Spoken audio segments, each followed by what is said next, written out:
তো hello guys, কেমন আছো সবাই? আশা করি সবাই ভালো আছো। তো বাড়িতে এসেই দেখলাম দিদি রান্না বান্না শুরু করে দিয়েছে। আলুর দম বানাচ্ছিল আর তার সাথে পরোটা। তো এখন শীতের সিজন, তাই জন্য সবজি তো কোনো না কোনো তরকারিতে পড়বে, তাই জন্য আলুর দমেও ছোটো ছোটো করে গাজর কেটে ওটাকে ভেজে দিচ্ছিল। তো নিউ টেকনিকেই আলুর দমটা রান্না করছিল দিদি। সেই জন্য পেঁয়াজের মধ্যে হলুদ আর নুন দিয়ে ভালো করে মেখে দিচ্ছিল।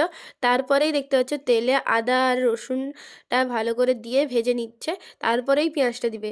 আর এটা করলে নাকি পেঁয়াজটা তাড়াতাড়ি মরে যায়, তাড়াতাড়ি কষানোটা হয়ে যায়। তো দেখতেই পাচ্ছ রসুন আর আদাটা মোটামুটি ভাজা হয়ে যেতে পেঁয়াজটা দিয়ে দিচ্ছে, ওই মাখা পেঁয়াজটা। তারপরেই নেড়ে নিবে ভালো করে।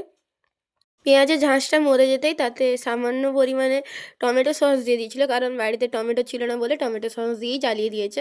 তো এবার ভালো করে নাড়িয়ে নিয়ে সামান্য পরিমাণে জল দিয়ে ফুটিয়ে নিলেই হয়ে যাবে। এবার এটাতে একটু লঙ্কা আর হলুদের গুঁড়ো দিয়ে আলুটা দিয়ে সেদ্ধ করে নিলেই সিম্পল একদম আলুর দম তৈরি হয়ে যাবে। এর সাথে গরম গরম পরোটা খুবই দারুণ লাগছিল খেতে।